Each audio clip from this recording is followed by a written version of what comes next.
अस्सलामुअलैकुम। आज मैं आप लोगों के साथ 10 मिनट में 10 किस्म के पकौड़ों की रेसिपीज़ शेयर करने जा रही हूँ। तो सबसे पहले है चने की दाल के पकौड़े। इसके लिए 5 से 6 अदद प्याज को छील कर नमक वाले पानी में 10 मिनट के लिए भिगो दीजिए। इसके बाद इनको बारीक काट लीजिए। अब इस कटी हुई तमाम प्याज को आप एक प्याले में लीजिए। 1 चम्मच सूखा धनिया, 1 चम्मच सफ़ेद ज़ीरा, इनको मोटा मोटा पीस कर इस प्याज के ऊपर डाल दीजिए। आधी चम्मच हल्दी, आधी चम्मच लाल मिर्च, आधी चम्मच अजवाइन, सब्ज़ मिर्च, आधी चम्मच नमक और सब्ज़ धनिया और सब्ज़ मिर्च काटकर इस पे डाल दीजिए। चने की दाल को आपने रात भर भिगोना है। सुबह उठ के आपने थोड़ा सा पानी ऐड करके इसका फाइन पेस्ट बना लेना है और बेसन की जगह पे हम इस चने की दाल के पेस्ट को इस्तेमाल करेंगे।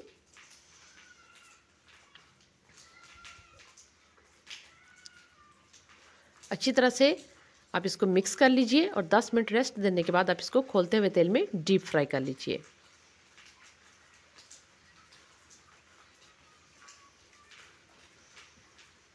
एक तरफ से पकने के बाद आप इसकी साइड बदल दीजिए और सुनहरा रंग आने पे या ब्राउन रंग अगर आप चाहते हैं तो वैसा ही मनपसंद रंग आने पे आप इनको निकाल सकते हैं। इसके बाद आप सब्ज़ मिर्च लीजिए, उसको दरमियान से काट के इस तरह से फ्राई करके इन पकौड़ों के ऊपर ऐड कीजिए और सर्व कीजिए।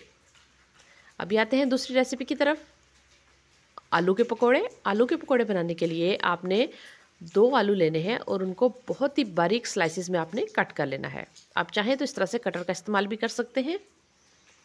बहुत ही बारीक बारीक आपने इन आलूओं को कट करना है क्योंकि इनके ऊपर अंडे का पेस्ट लगेगा। अगर आलू का साइज़ आप मोटा रखेंगे तो आलू अंदर से गलेगा नहीं, इसलिए आपने बहुत ही बारीक इनको काटना है। अभी इन तमाम कटे हुए आलूओं को आपने पानी के अंदर डिप करना है। थोड़ा सा आपने इसमें नमक शामिल करना है। उसके 5 मिनट बाद आपने इन आलूओं को निकाल के किसी दूसरे बर्तन में मुंतकिल कर देना है। चाहे तो आप किसी कपड़े पर डाल के इनको खुश्क कर सकते हैं। अभी इन खुश्क हुए आलूओं को आपने एक प्याले में डालना है। उसके अंदर आपने 1 अंडा शामिल करना है। हस्बे ज़रूरत लाल मिर्च, नमक और हल्दी शामिल करनी है और इसको अच्छी तरह से मिक्स कर लेना है। अंडे को आलूओं के स्लाइसेस के साथ अच्छी तरह से मिक्स कीजिए। मिक्स करने के बाद आपने इसमें 1 बड़ा चम्मच मैदे का डालना है। याद रखिए यहाँ पे हम बेसन का इस्तेमाल नहीं कर रहे, ना हम चावल के आटे का इस्तेमाल कर रहे हैं।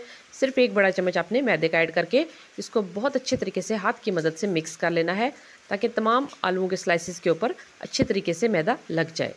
अभी गर्म ऑयल के अंदर आपने एक एक आलू के स्लाइस को इस तरह से उठा के डिप करते जाना है और आपने इनको डीप फ्राई कर लेना है। आपने इनका कलर ज़्यादा डार्क नहीं करना। अगर आप इनको ज़्यादा पकाएंगे तो चूँकि इसके अंदर अंडा शामिल है तो इसका टेस्ट जो है वो आपको हल्की सी कड़वाहट देगा, इसलिए आपने इनको हल्का सुनहरा होने पे ही उतार लेना है।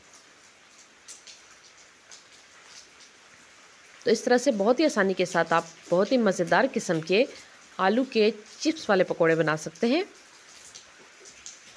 और इनको सब्ज़ चटनी या केचप के साथ सर्व कर सकते हैं। अभी आते हैं तीसरी रेसिपी की तरफ। यह है जी बेसन के प्याज वाले पकोड़े। बेसन के प्याज वाले पकोड़े बनाने के लिए 4 अदद प्याज को छीलकर पानी में, नमक वाले पानी में आपने इनको डिप करना है। 5 मिनट बाद आपने इनको मोटा मोटा काट लेना है। इसके बाद आपने इसमें हस्बे ज़रूरत नमक, हल्दी और कुटी हुई लाल मिर्च शामिल करनी है। लहसुन, सब्ज़ मिर्च और अदरक को कूट के आपने इसमें शामिल करना है। आधी चम्मच आपने ज़ीरा इसमें कूट के शामिल करना है। अभी इस तमाम कुटे हुए पेस्ट को आपने प्याज के अंदर शामिल कर देना है।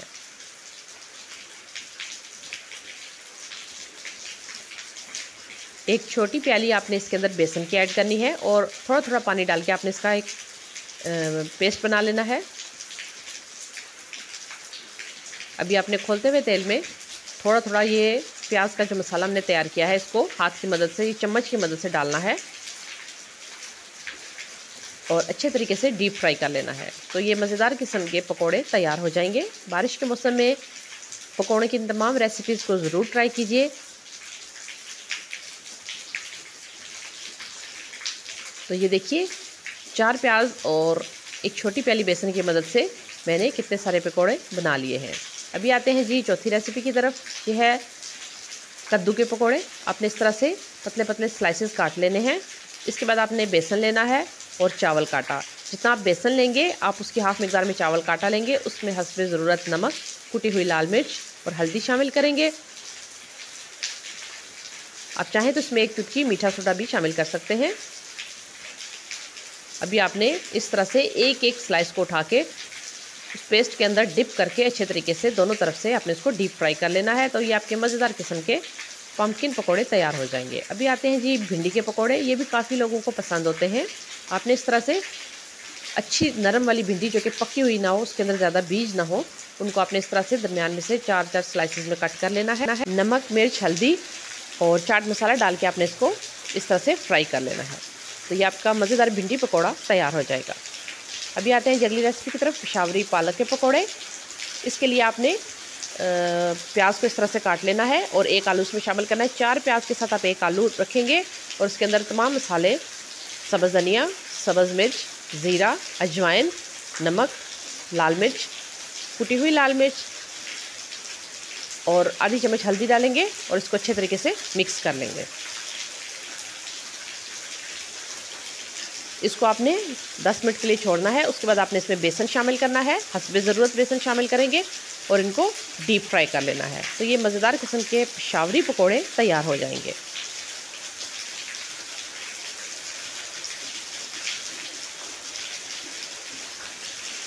ये देखिए इस तरह से जब ऑयल के अंदर बबल्स कम होने लगे तो आपने इनकी साइड चेंज करनी है और इनको सुनहरा होने पे निकाल लेना है। चलिए जी, अभी सबसे डिमांडिंग जो रेसिपी है पालक के पकोड़े। आपने पालक के साफ पत्ते 8 से 10 अदद इस तरह से धो के रख लेने हैं।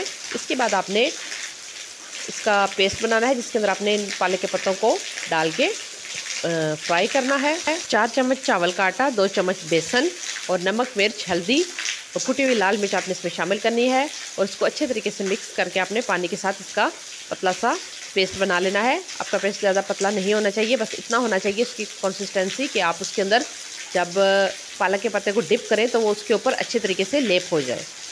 तो अभी एक एक करके आपने इन पालक के पत्तों को इस पेस्ट के अंदर डिप करके इस तरह से निकालना है और डीप फ्राई कर लेना है। तो ये आपके मज़ेदार किस्म के पालक के पकोड़े तैयार हो जाएंगे।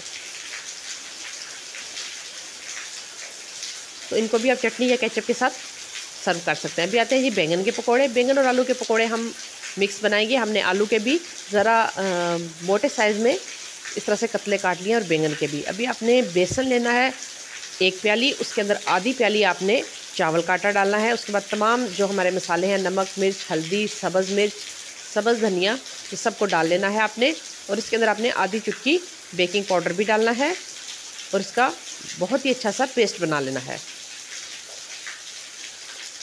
अभी आपने एक एक करके तमाम जो हमारे कटे हुए आलू और बैंगन हैं उनको किसी कपड़े के ऊपर डाल के खुश्क कर लेना है। इस पेस्ट के अंदर आप खोलते हुए तेल की 2 चम्मच डाल के अच्छे तरीके से इसको मिक्स करेंगे। अभी सबसे पहले हम आलू के जो कतले हैं उनको उठाएंगे और उनको इस पेस्ट के अंदर डिप करके अच्छी तरह से लेप करके फ्राई करते जाएंगे। इसके बाद आपने इसी तरह से जो हमारे बैंगन के हमने कतले काटे हैं उनको भी आपने उठा लेना है, उनको भी एक एक करके इस तरह से डिप करके डीप फ्राई कर लेना है। तो ये आपके आलू और बैंगन के पकोड़े तैयार हो जाएंगे।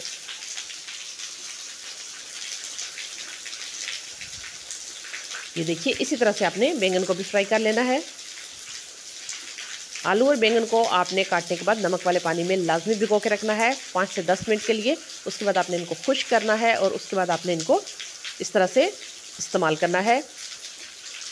तो ये मज़ेदार से आलू और बैंगन के पकोड़े तैयार हैं। अभी आते हैं जी आलू बैंगन के पकोड़े। ये भी आलू बैंगन के पकोड़े हैं, लेकिन इसमें हमने बैंगन को बहुत छोटा छोटा कट किया हुआ है, प्याज को कट किया हुआ है, आलू है इसमें 1 प्याली आलू, 1 प्याली बैंगन और 1 प्याली ही प्याज है इसके अंदर, पालक है 1 प्याली, कटी हुई सब्ज़ मिर्च है, धनिया है।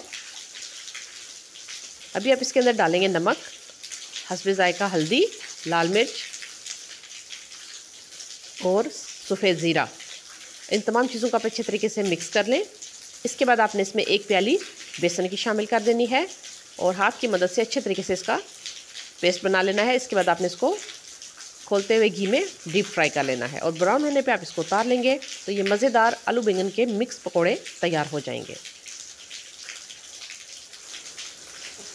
इसको सब्ज़ चटनी या केचप के साथ सर्व कर सकते हैं।